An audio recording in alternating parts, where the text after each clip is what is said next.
Eh bien, écoutez, c'est parti. Je vais effectivement vous parler, grosso modo, de plusieurs lignées de travaux que je mène depuis, allez, on va dire une dizaine d'années. Vous voyez que le choix que j'ai fait et que je fais assez régulièrement, c'est plutôt de parler d'humanité digitale que parler d'humanité numérique, mais ce ne sera pas forcément l'enjeu de ma communication aujourd'hui, même si je donnerai quelques arguments plutôt pour digital que numérique, notamment en abordant cette question de l'indexation.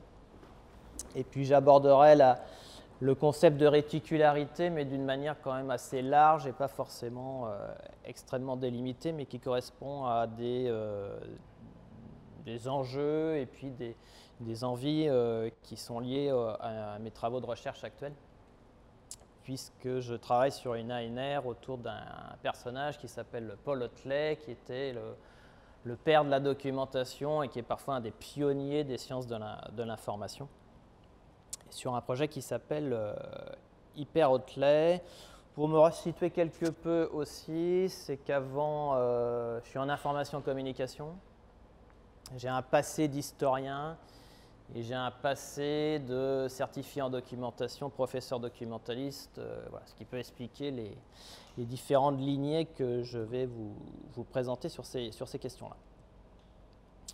Première chose, effectivement, c'est qu'à mon avis, pour répondre à toutes ces questions, et j'ai déjà un peu dit ce matin sur les discussions, c'est qu'on est très souvent sur une impression de nouveauté, sur des discours de révolution, sur des discours d'adaptation, sur des discours d'empressement, d'effet de mode. Très souvent, on a associé à ces effets-là quelques événements un peu majeurs, mais qui remontent très rarement très loin d'un point de vue historique, qui sont plutôt dominés assez souvent par une histoire américano-centrée. Et quand elle n'est pas américano-centrée, les Américains ne sont pas très loin. Donc je suis plutôt pour une perspective longue des humanités digitales. Vous verrez que sur les textes, très souvent, on citait ce matin le Companions ou les Debates, on a une tendance à revenir sur certains événements majeurs. Et il y a des tensions un peu sur cette histoire, puisqu'il y a quelques désaccords, mais il y avait une tendance à faire une histoire courte des humanités digitales ou computing humanities qui sont postérieures en fait à la Seconde Guerre mondiale. Et à mon avis, c'est une vision un peu trop réductrice. Derrière, il y a toujours une tendance à la mythification. On a un peu de mal à sortir de cette histoire-là parce qu'on a tendance à isoler certaines personnes ou personnages et au final, à oublier que derrière une personne, il y a souvent un collectif. Mais que la personne, en fait, désigne plutôt un collectif plutôt que la personne elle-même. Et on a une tendance un peu à mettre en avant le pionnier, l'innovant, celui qui est absolument génial. Et en fait, dans la plupart des cas, c'est beaucoup plus complexe que ça. Il y a des lignées qui, il me semble, sont beaucoup plus longues. Et assez paradoxalement, on a tendance aussi à oublier. Très souvent, quand on reparcourt un peu les textes sur l'histoire finalement de nos disciplines, on s'aperçoit qu'on a négligé tel ou tel personnage qui avait des écrits extrêmement intéressants et puis pour des querelles de chapelle ou des choix stratégiques, finalement sont passés sous silence et puis il y a des personnes qui sont oubliées et puis qui reviennent à la mode. Donc on a tendance un peu à ce type-là d'avoir des retours en arrière un peu surprenants. Sur cette petite histoire, la mode ces dernières années, ça a plutôt été d'insister sur les travaux de Roberto Busa, qui est un prêtre jésuite qui va découvrir en fait les technologies informatiques qui commencent à poindre et qui va monter un projet qui va durer un très grand nombre d'années avec IBM pour produire l'index de l'œuvre de Thomas d'Aquin.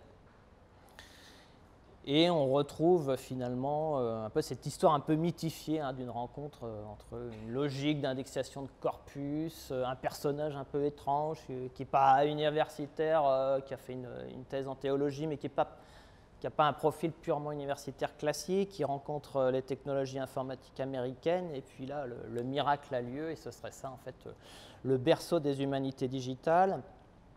À tel point d'ailleurs que dans l'interdiscipline ou la transdiscipline des humanités numériques ou digitales, il y a un prix Roberto Busa, et que le premier prix Roberto Busa a été attribué à Roberto Busa lui-même.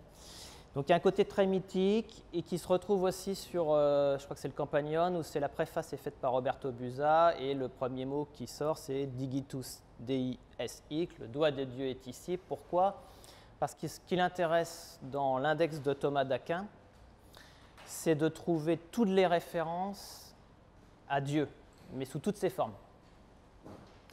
Et en fait, ce qu'on a tendance à négliger, c'est que Roberto Busa s'inscrit dans une lignée très longue, qui est celle de l'indexation des textes sacrés, si on veut, et qui est en fait un travail qui est fait depuis, à mon avis, déjà le XIIe, XIIIe siècle, la production des index et la nécessité de pouvoir retrouver de l'information le plus rapidement possible sans avoir à réaliser une lecture exhaustive ou extensive.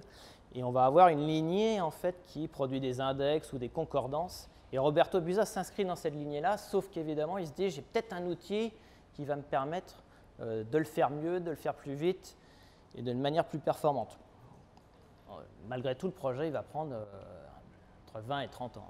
Grosso modo, ça va mettre beaucoup de temps. Le côté mythifié aussi, derrière cette personne de Roberto Busa, c'est que pendant un certain temps, on néglige un peu des enjeux de pouvoir. Il y a tout le réseau jésuite qui permet aussi d'y arriver. Et on néglige que Roberto Busa, il ne l'a pas fait tout seul. Il a eu besoin de petites mains, on voit toutes ces cartes perforées, mais s'il n'y avait pas une petite main pour produire ces cartes perforées, et en gros, s'il n'avait pas recruté des personnes qui étaient très majoritairement des femmes, qui savaient lire le latin et le transposer sur des fiches, le projet n'aurait pas forcément fonctionné. Autre polémique sur cette petite histoire, c'est que les Italiens du côté de l'Informatica Humanistica, notamment Fiermonte et Tito Orlandi, disent bon, d'accord, effectivement, il y a eu quelque chose avec Busa, mais en fait, quand on regarde, l'influence qu'il a eue sur l'université italienne est plutôt faible. Et en fait, nous, on avait déjà un mouvement qui va émerger années 70, début 80, Informatica Humanistica, qui est vraiment clé et pionnière dans le domaine des humanités numériques, avec une réelle influence internationale, tandis que le personnage de Roberto Busa, finalement, plutôt une influence un peu marginale. Et donc, à partir de cette histoire-là, il y a quelques années, j'avais écrit avec Frédéric Claver une petite histoire des humanités digitales, où on racontait vraiment le mouvement très très court, et on donnait un avertissement en disant il y a d'autres lignées, il faut produire une histoire plus longue, plus complexe, et elle est d'autant plus intéressante qu'elle va permettre aussi de créer du lien. C'est-à-dire qu'en fait, on s'aperçoit qu'il y a plein de disciplines qui participent à la constitution de cette histoire, avec notamment plein d'enjeux qui sont l'introduction des statistiques, de la quantification dans nos disciplines, et qu'on peut trouver derrière, presque produire une archéologie des concepts et des techniques et des méthodes qu'on est en train de mobiliser. Et c'est ça qui devenait, à mon sens, extrêmement intéressant. Donc c'est ce que j'ai tenté de faire. Pas de manière exhaustive, mais plutôt programmatique dans cet ouvrage qui s'appelle justement Humanité digitale, historique et développement, où je donne en gros quelques axes. Et ça sort du personnage mythique un peu de Roberto Busa, et ça donne d'autres lignées dans lesquelles il y a plein d'autres disciplines qui s'inscrivent. Et ça permet en fait d'embrasser une histoire beaucoup plus longue, qui est celle en gros de l'utilisation des outils d'organisation de l'information et des connaissances. Et ça peut remonter effectivement peut-être à la période antique. Moi, j'ai plutôt tendance à faire remonter sur les premiers travaux de l'époque médiévale, avec des formes préexistantes, voire proto-digitales si on veut.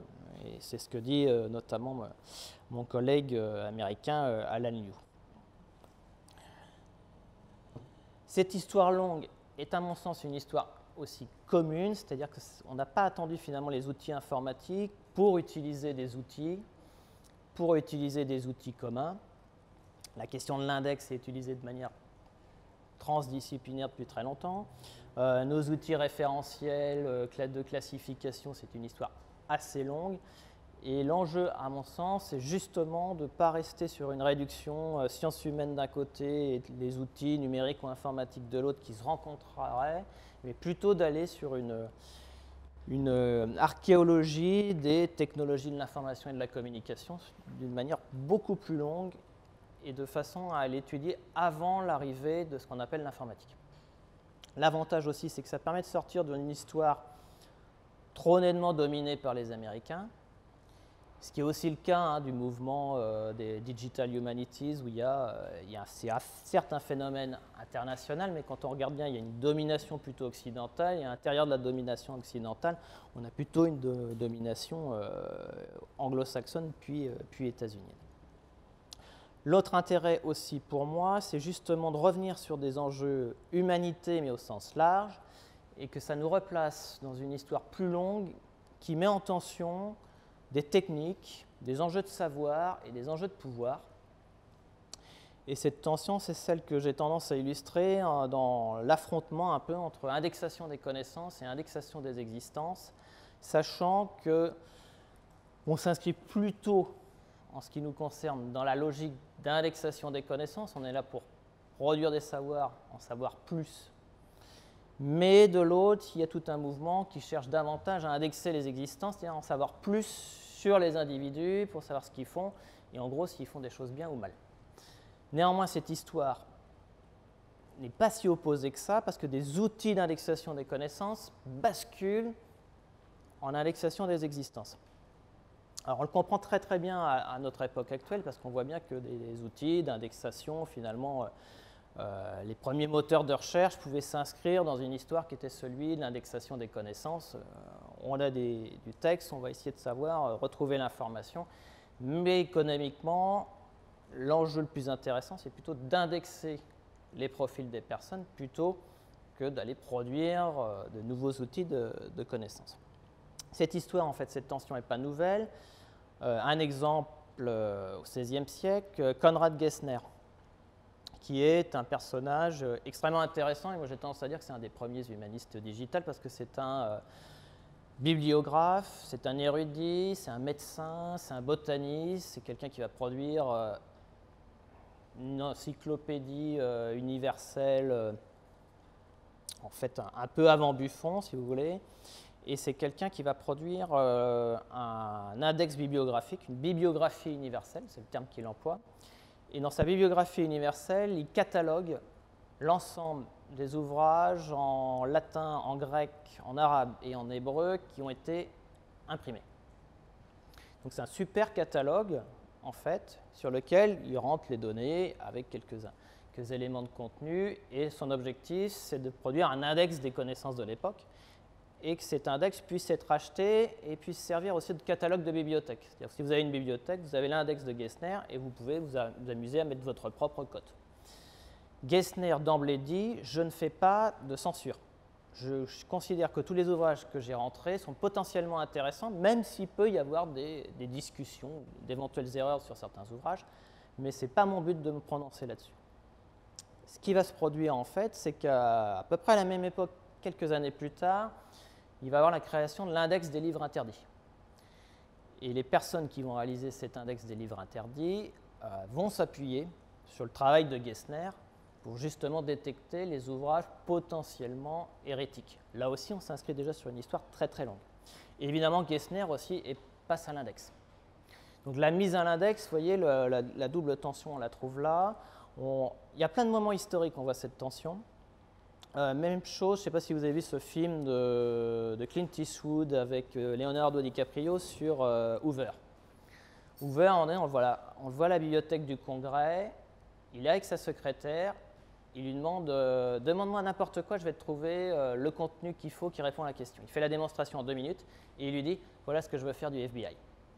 C'est-à-dire que le modèle du FBI, dans l'idée de produire un index ou un catalogue des criminels, est issu en fait des techniques de l'organisation des connaissances et de la bibliothèque, c'est-à-dire des fichiers.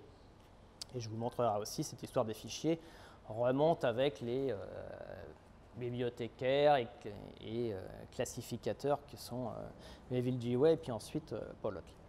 Donc on est toujours dans cette tension, à mon avis, c'est cette histoire-là moi qui m'intéresse particulièrement parce qu'elle est assez ancienne et qu'elle se poursuit. Donc c'est pour ça que je parle de la piste de l'index. Et cette piste de l'index, effectivement, on la retrouve sur la constitution des premiers index, notamment avec un moine qui s'appelait Jean Aufunet, qui va produire un énorme index du best-seller de l'époque, qui est Speculum Historiale de Vincent de Beauvais, une sorte d'encyclopédie en fait, qui est tellement grande qu'il faut produire un index pour chercher dedans. Il va monter une équipe collective pour réaliser cet index.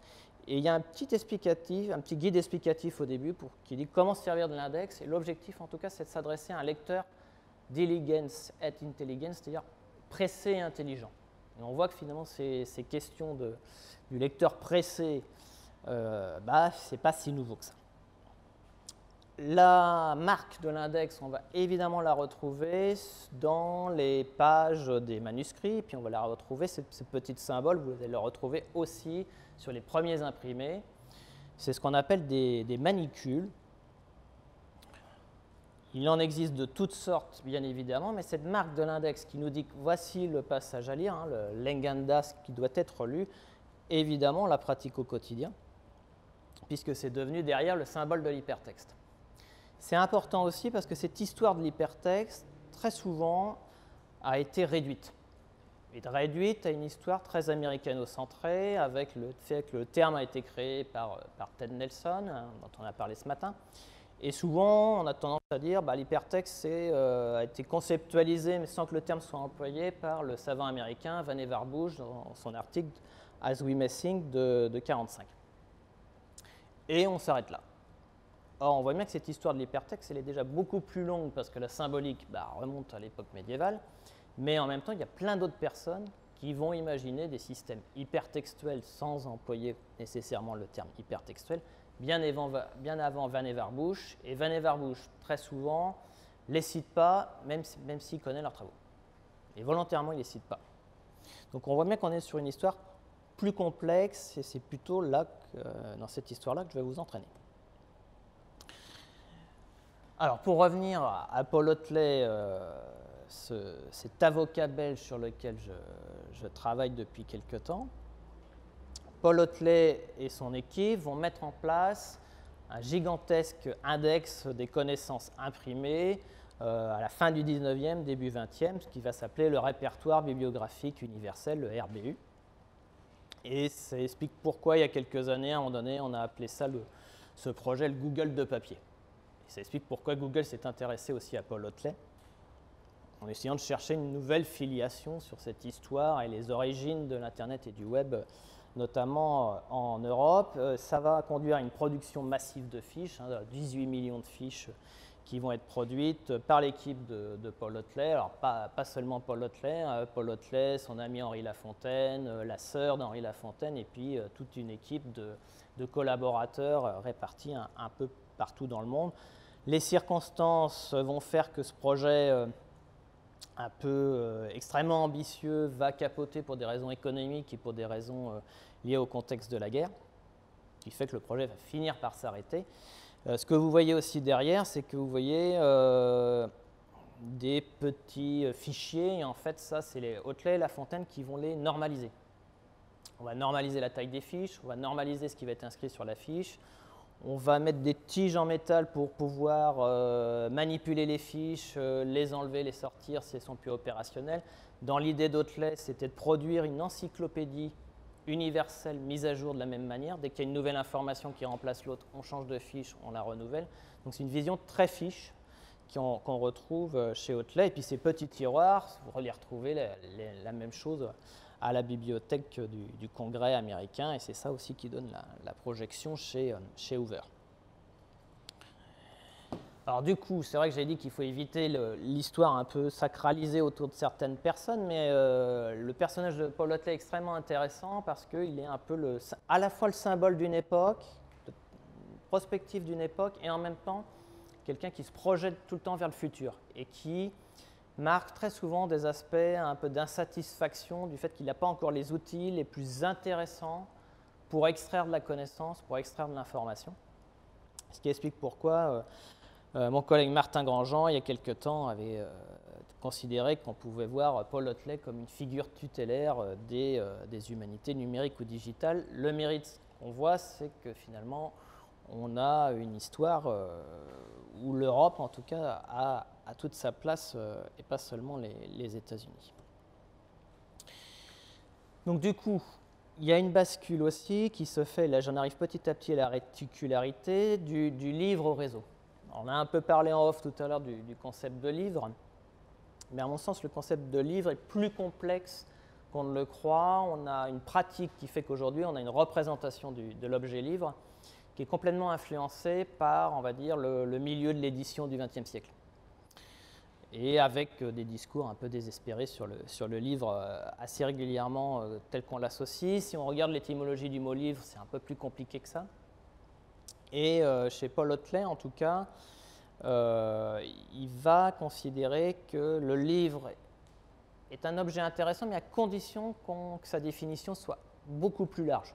Quelque part, est livre ce qui mérite une lecture, ce qui est quelque chose une information qui serait écrite est déjà potentiellement un livre, et il va employer pour ça un autre terme, parce que déjà le mot livre commence à être un peu complexe à appréhender, parce qu'on a déjà trop de représentations. Il va parler de biblion, et biblion, c'est, on va dire, la plus petite unité de savoir qui existe. Et son objectif à Paul Otlet, parce que c'est quand même le théoricien de la documentation, ça marque une rupture entre le fait que la bibliothéconomie avait tendance plutôt à prendre l'objet livre, à le cataloguer et à le classer. L'objectif de Paul Otlet, c'est qu'à l'inverse, on rentre à l'intérieur du livre pour chercher l'information.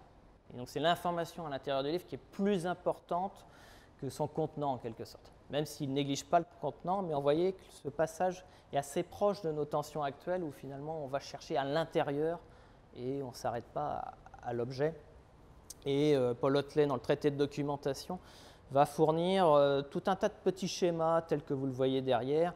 Et effectivement, on voit une espèce de passage avec des logiques de réseau qui sont vraiment envisagées par Otlet à plusieurs reprises. Et ce passage du livre à la fiche, à l'encyclopédie, au réseau, est absolument essentiel dans son travail. Alors, je vous l'ai montré tout à l'heure, il y a une question très liée à la fiche.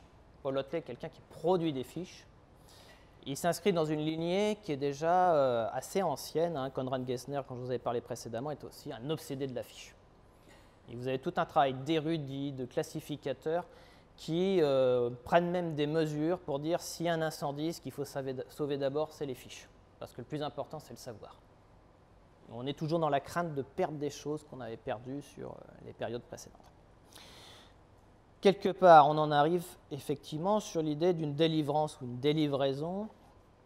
Et la Claire n'en a pas parlé ce matin, mais elle nous en a parlé pendant plusieurs années sur cette idée de délivrer effectivement les contenus et puis de rentrer dans des logiques effectivement permises par la digitalisation, la numérisation, je ne sais pas, mais en tout cas d'ouvrir.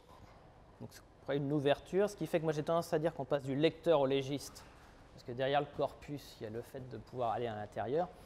Et puis, mais Claire leur dira tout à l'heure, il y a vraisemblablement des enjeux aussi qui sont liés à ce qu'on a des objets livres qui sont parfois figés dans une édition, et on oublie les aspects de versions différentes, et on oublie aussi presque les aspects multimédia. Mais ça, je pense que Claire aura des exemples intéressants à nous dire.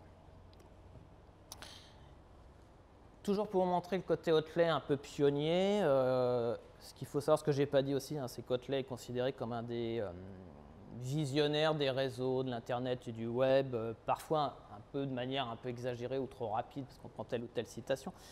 Néanmoins, c'est vrai qu'il a une projection très nette tout le temps vers le futur qui fait que parfois ça cause quelques tensions parce que les gens ne comprennent pas ce qu'il veut faire. Mais néanmoins, les aspects métrie, c'est-à-dire calculabilité, statistique, sont entrevus très nettement par Otlet, et c'est lui qui va forger le terme de bibliométrie. Ce qui fait qu'on va avoir toute la lignée ensuite, bibliométrie, scientométrie, plutôt fondée par les Américains, qui vont d'ailleurs oublier que c'est Otlet qui a forgé le premier, en tout cas, cette expression. Mais vous voyez l'expression masse de données, la nécessité dont on dispose de nouveaux instruments. Et ça, c'est une obsession chez Otlet, c'est d'imaginer de nouveaux instruments. Je n'ai pas forcément le temps de vous le détailler, mais des fois, ça va extrêmement loin sur certains passages. Il y a des côtés, moi, que j'ai tendance à considérer qui ne sont pas si éloignés du transhumanisme.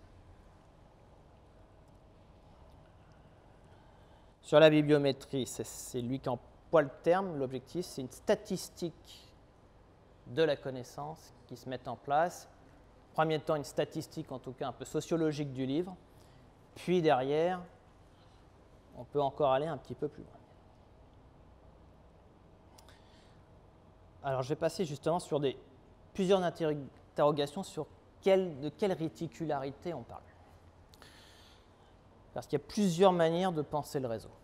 Et très souvent, c'est vrai qu'on emploie les termes réseaux sociaux, mais finalement de façon un peu indifférenciée et sans essayer de se les représenter derrière les enjeux de pouvoir qui en ressortent. L'objectif d'Otley chez lui, ça va être plutôt de créer des réseaux de savoir et de connaissances, avec des encyclopédies mondialisées, des centres de documentation un peu partout, des logiques documentaires dans toutes les organisations, le tout étant couplé avec une vision universelle du monde et l'idée aussi de faire progresser l'humanité par la connaissance, mais par de nouvelles institutions. Et chez Paul Otley, l'idée c'est qu'on quitte un peu l'idée de nation pour aller vraiment sur l'internationalisme. Et derrière ça, vous avez tout un tas de projets qui sont des projets de cité mondiale. Il va travailler notamment avec Le Corbusier. Mais l'œuvre d'Otley est tellement foisonnante que je procède un peu par gros traits. Ça, c'est une des représentations qu'on trouve dans son ouvrage qui s'appelle Monde, essai d'universalisme, où il imagine à chaque fois des strates et des réseaux, mais il y a toujours des formes de centralité. Son influence sur la centralité, c'est un peu sa représentation de la connaissance. C'est aussi probablement une influence des théories de la physique et de l'atomisme qui se retrouvent, avec toujours un côté un peu noyau central. C'est pour ça que parfois, vous allez trouver des personnes qui vont dire « Ah, Paul Otley, imaginez Wikipédia avec son encyclopédie remise à jour ». Je ne suis pas sûr que ça corresponde totalement à l'esprit de Paul Otley, qui justement a une vision un peu quand même catégorisée, classée, un peu contrôlée quand même de l'organisation des connaissances et même des pouvoirs. Donc sur cette réticularité, là aussi historiquement, ce n'est pas totalement nouveau. On a déjà des premières formes d'humanité en réseau avec les réseaux épistolaires, avec le réseau de Marin Mersenne notamment. Et Marin Mersenne qui parfois d'ailleurs a des pratiques qui sont un peu proches de l'open access de nos jours. Mersenne dit à ses collègues « mais arrête de garder tes savoirs dans ton coin, faut que tu les publies ». Et on voit bien qu'il y a des choses un peu similaires. Je parle de République des lettres au pluriel parce que l'expression n'est pas vraiment figée, on la retrouve à différents types d'époques, mais ça désigne bien ces mouvements d'échanges épistolaires, mais de rencontres, de réseaux de connaissances. Le fait encore, si on repart sur Konrad Gessner, il avait une pratique, ce qu'on appelait des livres d'amis, les Liber Amicorum, qui sont en fait presque des protoformes de réseaux sociaux. Et les Liber Amicorum, l'objectif c'est de le faire signer par tous les membres de votre réseau. Ça nous rejoint les réseaux académiques en ligne que vous connaissez aujourd'hui, qui sont malheureusement plutôt développés par des industries marketing en quelque sorte. Moi, initialement, j'avais été recruté sur Bordeaux pour développer un réseau social de la recherche. Mais le projet bordelais d'Institut des humanités digitales ayant achoppé, ça ne s'est jamais fait. Et un des arguments qu'on nous ressortait à l'époque, ça ne sert à rien votre truc, qu'il existe déjà les outils américains. On dit, mais on veut faire quelque chose de différent. Plein de questions aujourd'hui. Qu'est-ce qu'on veut mettre en réseau? Est-ce que c'est des données? Est-ce que c'est des documents? Est-ce que c'est des individus avec des documents? Pas mal de questions qui se posent à ce sujet. Et puis, dernière question qui me paraît assez essentielle et qui est très liée à l'histoire des réseaux. Quel type de réseau on parle? Est-ce que c'est des réseaux centralisés, avec une autorité centrale ou avec un contrôle type plateforme? Est-ce que ce sont des réseaux déconcentrés, où il y a des formes de responsabilité qui se déclinent avec des mini-centres? Ou est-ce que ce sont des réseaux complètement distribués, ce qui est plutôt la logique de la constitution du réseau ARPANET, Internet, puis du web. Mais même quand ils sont distribués, on voit bien qu'il y a des phénomènes de centralisation qui se produisent. Et à mon sens, on a tendance à peut-être insuffisamment à se poser toutes ces questions-là aujourd'hui sur les travaux qu'on est en train de produire. Je ne sais pas au niveau du timing, j'en suis où. Bon, c'est pas mal, c'est pas mal. Non, c'est parce que là j'ai une citation un peu longue de mon collègue Jean-Max Noyer, que vous connaissez peut-être d'ailleurs du côté de Nice. Jean-Max lui aussi montre en tout cas qu'on a une logique de lignée qui cherche en tout cas des nouveaux moyens de représenter la connaissance et l'information dont on dispose, que ces lignées sont assez lentes à se mettre en place historiquement, qui sont plus complexes qu'on le croit, mais l'objectif c'est ça, c'est de produire des cartographies nouvelles, et on voit bien que sur notre époque, on a une tendance à vouloir produire de nouveaux outils de représentation de la connaissance, et parfois, ce qui arrive sur certains colloques en humanité digitale, et ce que me disent certains collègues, bon, bah, j'espère que aussi il n'y aura pas que des nœuds et des points dans les interventions, quoi. Donc on voit bien que ces outils-là, ils sont nouveaux, ils sont extrêmement intéressants, mais derrière, il y a effectivement ce souvenir, c'est quoi les lignées, pourquoi ça a été créé, et il y a souvent des distorsions assez régulières sur le fait que, du fait de l'effet waouh parfois, ou l'effet esthétique, on a l'impression qu'une fois qu'on a produit une cartographie, ça s'arrête, et en fait, quand on pratique, on sait très bien que c'est l'inverse, que c'est plutôt le début d'une nouvelle interprétation, et que ça va ouvrir d'autres perspectives, et que c'est surtout pas une fin en soi, ce qui explique pourquoi, à mon avis, la notion d'index aussi doit être assez fortement corrélée à la question de l'indice et puis celle des traces, comme le dit Jean-Max, et puis derrière la question de la réseau d'influence, réseau de savoir, réseau de pouvoir qui sont derrière ces enjeux de citation, les enjeux de discours, d'énoncés qu'on cherche à étudier. À mon sens, un des enjeux, c'est repenser l'articulation entre milieu de savoir et milieu de pouvoir, un peu pour répondre à cette tension entre indexation des connaissances et indexation des existences. On voit bien qu'aujourd'hui, en tout cas, les moyens sont plutôt du côté de l'indexation des existences plutôt que de l'indexation des connaissances. Et depuis quelques années, j'ai plutôt tendance à privilégier le terme de milieu de savoir que celui de lieu de savoir, qui finalement est issu de l'histoire des lieux de mémoire et puis que Christian Jacob avait transformé en lieu de savoir.